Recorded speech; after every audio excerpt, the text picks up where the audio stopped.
Hi, my name is Jan Gelkowski, and this is a podcast of a presentation regarding the future of energy in the state of Massachusetts. And I'm going to be talking about some of the big changes that are going to be happening to energy, not only in Massachusetts, but everywhere in a little bit, and its implications for people who, of course, purchase energy in residences and businesses. But I want to set a little context first. Originally, this presentation was supposed to be part of a panel discussion to be held in Dedham on Dedham TV, which was focused on the vigorous debate in Dedham regarding something called the West Roxbury Lateral and associated pipelines, which are being put in by Spectra Energy, itself being a part of Algonguin. So if you know what I'm talking about, I'm going to be switching here presentations for a second to a different one to show you what this is. Essentially, this is a project by Algonquin to bring gas from the New York area through Connecticut up into the greater Boston area. And the West Roxbury Lateral is this little thing over here. There are sections of this pipeline that go through Westwood, through the town of Dedham, and then West Roxbury. And this particular pipeline there's been a lot of opposition to it locally. Part of that is a safety concern. It passes by a quarry where there's active blasting and so forth. And even though transmission pipelines tend to be safe, it's not clear that Spectra has worked with the agencies in the various towns in a thorough way to make sure that all the particulars have been covered. They've done some of that, but recently, for whatever reason, they seem to be ignoring the local agencies, and particularly given the opposition to the pipeline in Dedham, which is also shared by the Dedham town government. This caused a fair amount of friction between Dedham. Indeed, the chairman of the Board of Selectmen in Dedham was arrested in a civil disobedience action trying to stop some excavation that Spectra had started on some pipeline. So that gives you an idea of how bad this was. Well, so there was a panel discussion tonight on Dedham TV that was supposed to address this, and I was invited to give this talk, which is a little bit different spin on the whole pipeline question. And unfortunately, technical difficulties made it impossible for me to do that. They basically could not get my slides in a form that could be projected on the television as well as in the studio audience. So there was no way that I could give the presentation without the slides, and so I opted to bow out, and instead I'm doing this podcast. So that's the information I'm going to be talking about actually is whether or not Massachusetts has a share of the zero carbon energy future.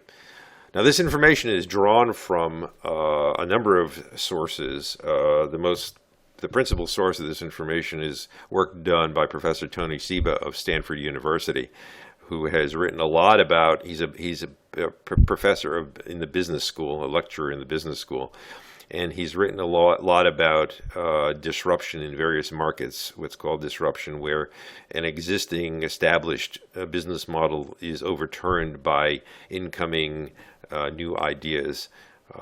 And so he talks about, for example, the disruption in the computing industry and with cameras and semiconductors and all kinds of things like that.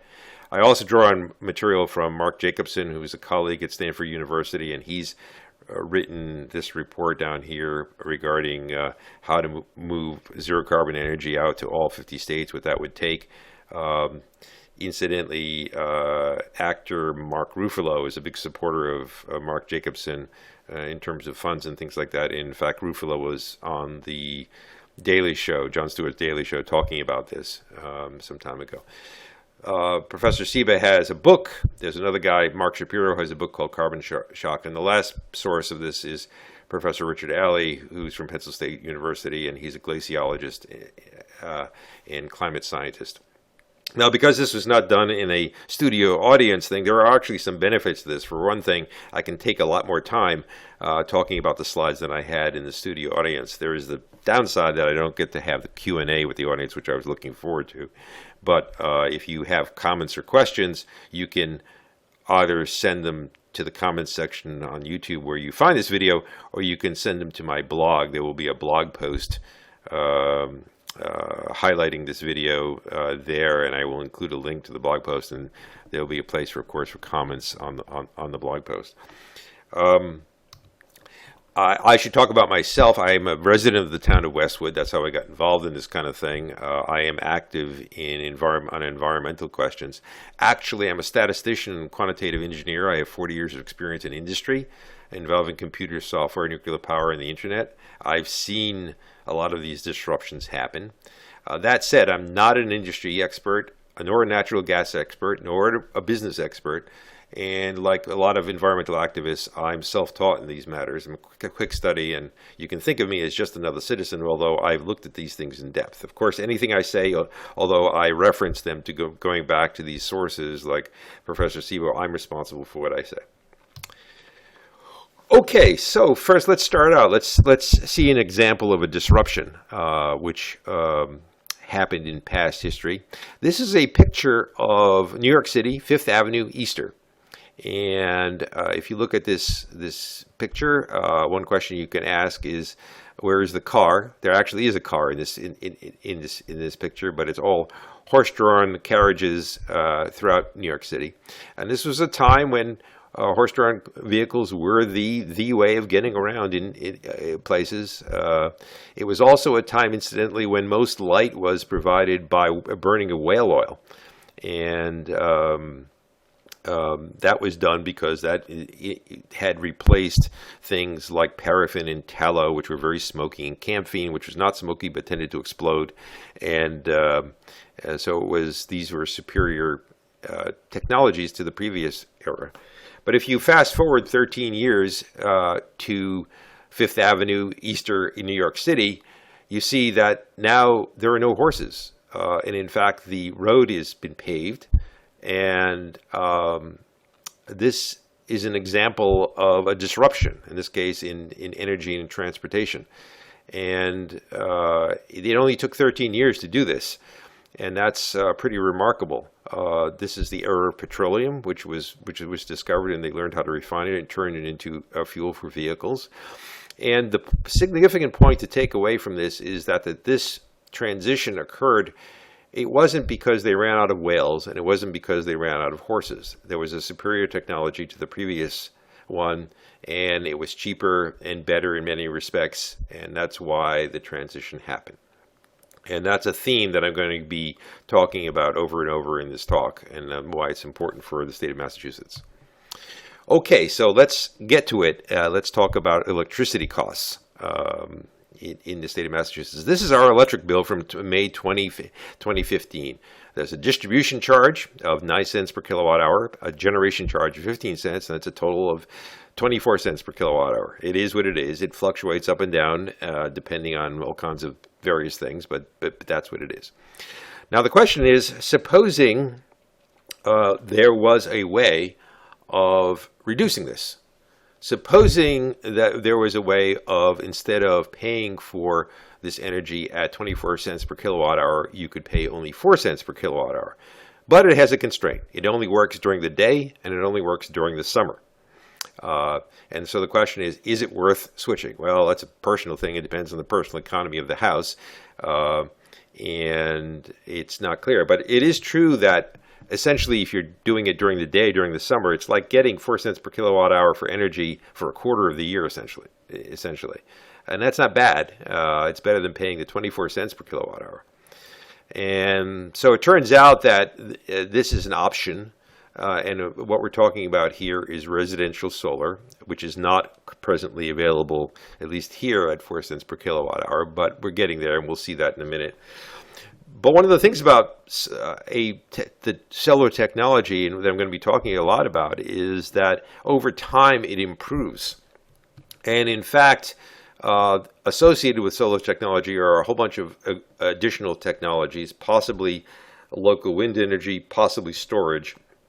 And it will change. And instead of having it for 4 cents per kilowatt hour, you could change to a situation where it was now available both day and night in summer.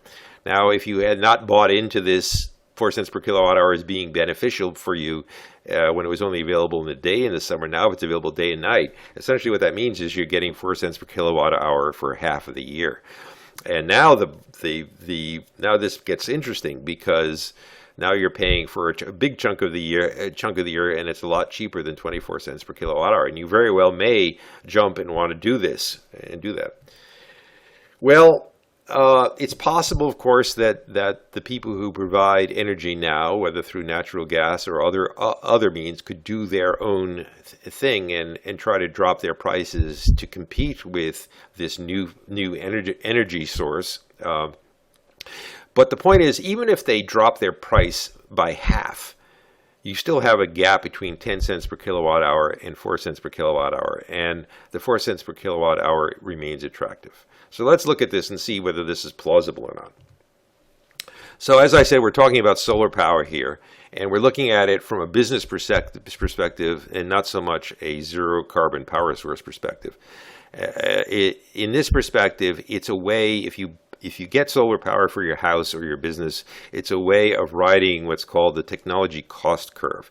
This is a cost curve which is attached to things like computers and cameras and mobile phones and smartphones, and it's in these electronic products that you see this characteristic where the cost goes down over time rather than going up or staying the same.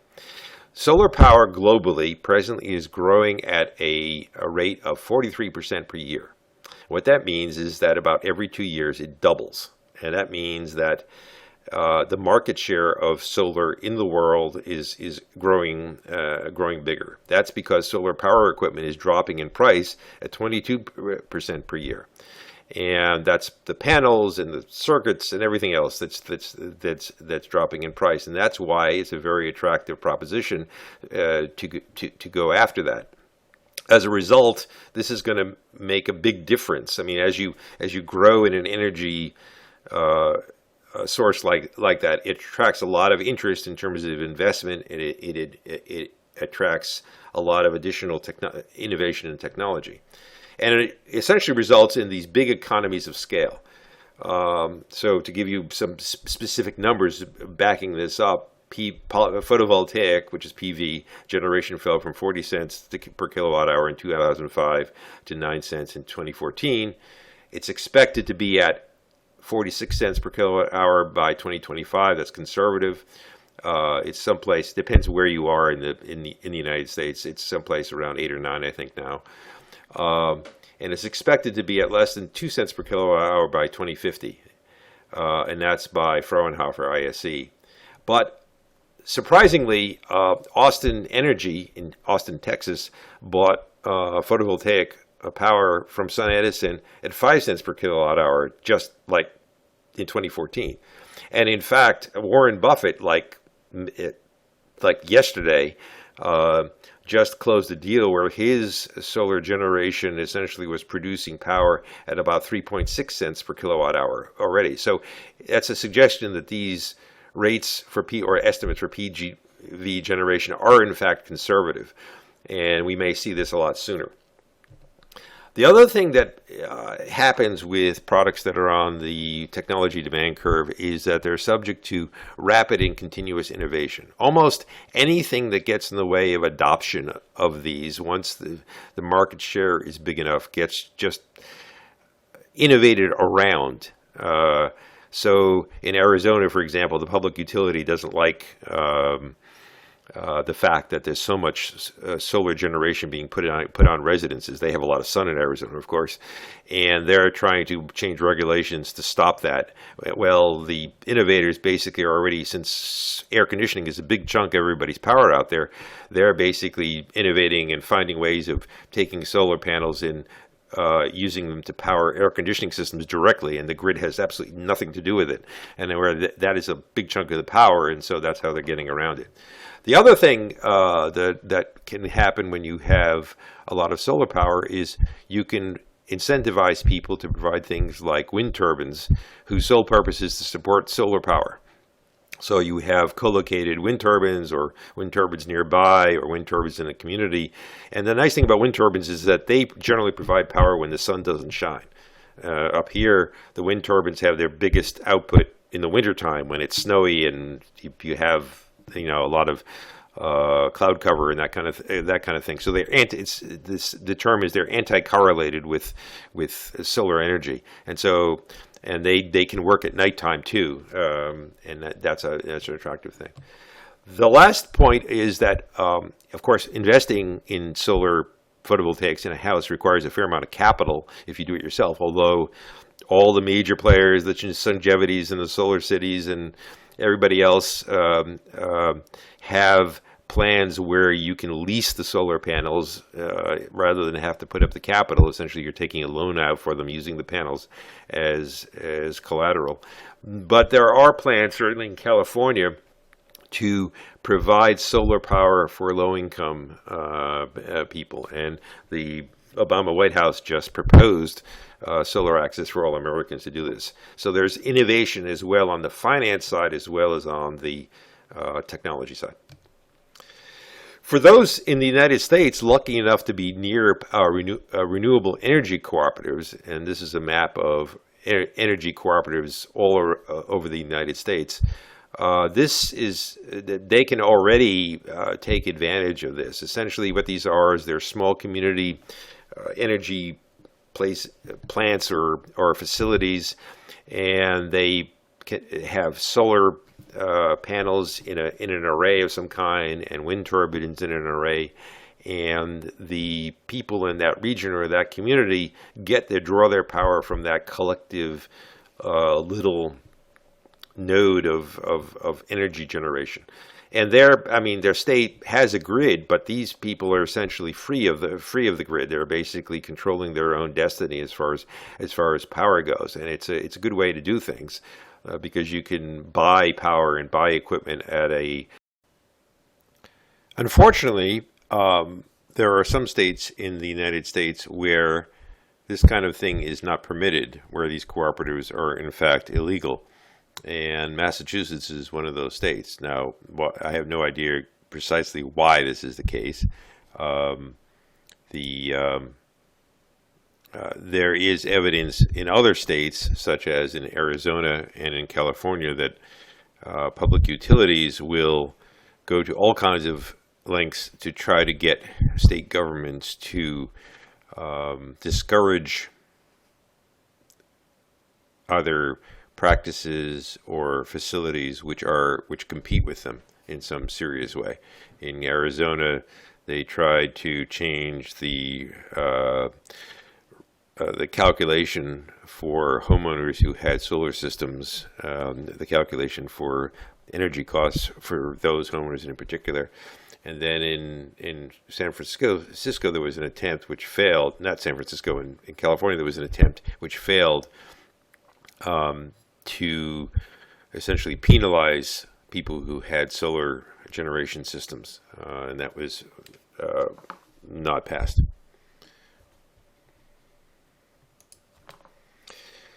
So I wanted to talk a little bit about why fossil fuels can't compete. And the basic problem is that fossil fuels have a large number of steps that they have to do in their supply chain, which renewable energy, particularly renewable energy that's local to where it's consumed, does not have. So for natural gas, for example, you have to extract the natural gas, you have to transport it, it has to be cleaned. The natural gas, when it comes out of the ground, has a bunch of hydrocarbons in it that clog up nozzles and things when it gets burned. Pipelines have to be constructed to deliver the natural gas. Sometimes the natural gas is stored underground, and when it gets to the place where it enters a distribution network, a special compound needs to be added to the natural gas to odorize it so that if there's a leak, people can tell that there's a leak. The natural gas as it comes out of the ground and after it's cleaned is odorless. It has to be burned to yield electricity, and then it has to be transmitted to substations and delivered to the customer. If you look at wind and residential solar PV, for example, a bunch of these steps are not needed. You don't need the extraction and so forth. Wind requires transmission to substations, as would commercial solar PV, and conceivably some community PV as well. But there are a bunch of steps that are not needed, and these all have to be paid for. There's a charge for doing all this, and so they have to recover these costs. And there is basically no way to get over the fact that you have to move natural gas from where it's extracted to where it needs to be burned. So that sets us up for talking about what I call the natural gas death spiral, and this is true of all fossil fuel energy sources. And this is why essentially fossil fuel energy over the coming decades is doomed, and it will be replaced by zero carbon energy, particularly solar PV. So you start out, you have given a set of fixed customers getting electricity from burning natural gas, say. And that's, since natural gas is the interest here, we're focusing on natural gas, but of course this applies to other energy sources as well. So some find that residential solar PV gives them a cost benefit, and so they leave the natural gas pool, at least for some of their energy use, for residential PV. What this means is that the utility, and therefore the gas companies that they buy from, cannot collect revenue from the people that leave the utility grid, at least for that portion of the energy that they get from the solar PV. So pipeline gas companies, because they're now in competition, and utilities, generally speaking, have not been familiar with the idea of competition with anyone, since they're sort of like natural monopolies, they try to compete by sourcing more cheap energy of the cheapest kind that they can have control over, and this causes pipeline and gas companies and so forth to build more pipes and more generation capability. Well, that doesn't come free, because there's cost something to build these pipelines and utilities, and so that increases the price per kilowatt hour from natural gas to generate electricity that they charge. Indeed, if you look at the details of the West Roxbury Lateral and the Algonquin incremental market projects, you will find in there that they fully intend to recover the complete cost of those projects by increasing the rates per cubic foot of natural gas that they charge to the end customers, and therefore, those guys are going to be passing that down to the ratepayers. At the same time, economies of scale and technology innovation drop costs of residential solar PV, either because the equipment costs are now cheaper to make because we have economies of scale and it's riding the technology demand curve, or because there are auxiliary technologies, related technologies that are developed alongside, such as residential storage. So what that does is the combination of increasing cost of natural gas generated electricity and the fact that the residential solar PV is cheaper, and also now with the additional technological innovations like storage is now more convenient to use. More people leave the grid for some portion of their electricity needs. What happens is that as this pool of customers goes down, the fixed plant and network costs exist, like a pipeline is a pipeline, and there's no shrinking it. And that means that the per customer cost of these facilities goes up because there are fewer customers to spread them over. And again, what that does is it drives the price up and incentivizes more people to abandon natural gas electricity for solar PV.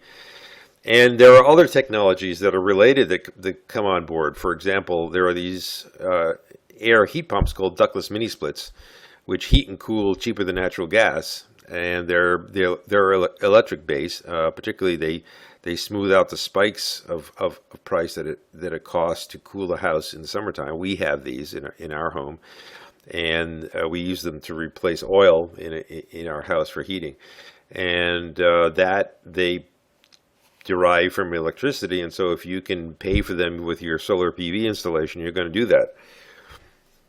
And once you have these, they're off the natural gas. That incentivizes more people to abandon natural gas electricity to solar PV, and that drives it even more. And again, the fixed plant and network costs go up on smaller customer base, meaning that the price per kilowatt hour of natural gas electricity goes up.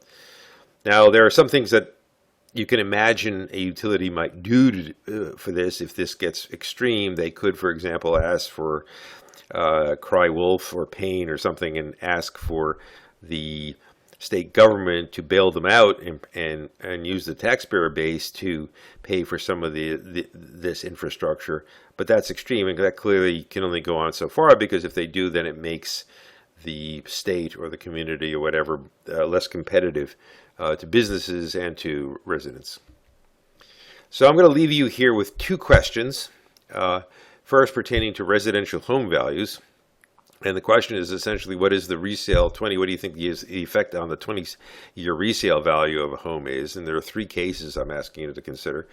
One is a $500,000 home powered and heated entirely by fossil fuels like natural gas in Massachusetts. The case two is a $500,000 home powered and heated primarily by solar wind with battery storage in some place in Massachusetts that has that, like, say, Kingston or Hull, Massachusetts. And the third case is the same kind of a home powered entirely by wind, solar, and battery storage, perhaps in a cooperative, energy cooperative in some other state. And what will be the resale value? The things to consider, of course, is that if in fact your recurring cost for energy, which for even the richest of us runs about 9-10% of our total living costs, is much cheaper with the zero carbon energy than fossil fuels. What do you think it's going to do to the resale value of the prices? And even if the government in Massachusetts penalizes zero carbon energy, that of course puts houses at a disadvantage in price compared to houses in adjacent states, like New Hampshire, say. And the second question is basically the same idea pertaining to businesses. That is, energy costs and so forth are a significant cost of business. People who have server farms are interested in the cost of what it costs to power those servers, and to the degree that fossil fuels can't meet that value or that price, this affects their bottom line a lot.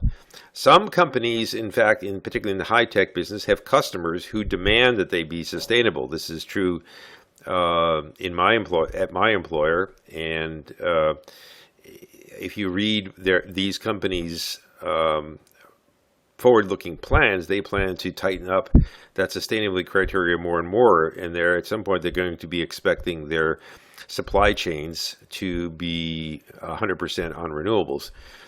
And if you're not, you just can't compete for the business, and that's the thing. This is a criterion for being a part of their supply chain. Yes or no? There's no way around it. So you could potentially, if you don't have any zero carbon energy available to the level to convince these people, you may be losing their business. The second point is that high-tech companies in Massachusetts need skilled, smart young people to work for them. And increasingly, young people are demanding that sustainability be a major part of company practices, including the energy that they draw from to run their businesses. And so it's difficult in a future scenario to imagine being able to hire people to join your company if in fact you're not fully sustainable, including in the zero carbon energy business. Naturally, this compounds the problem of the cost. So the question is, I guess, basically, what do you think happens to the tax base, number of businesses, and employment in high technology in a city or state which does not proactively build zero carbon energy or has regulations which inhibit that? So that's it for the talk. I just wanted to point out a couple of things here. First of all, Massachusetts is often thought of as a blue state politically, and having a lot of progressive values, but the facts on the ground are, if you look at the amount of power that's generated in different sectors of the country, Massachusetts is actually pretty pathetic. I mean, in terms of zero carbon energy. In fact, there are a lot of states like Texas that really have built up this sector a lot. This is a picture on this slide of a shot of the Alamo 2 solar farm near San Antonio, which is adjacent to a bunch of homes, and they use sheep there, the gray sheep there, simply to keep the grass down, so that the grass doesn't shade the solar panels a lot or get into their mechanism. And it's a nice coexistence.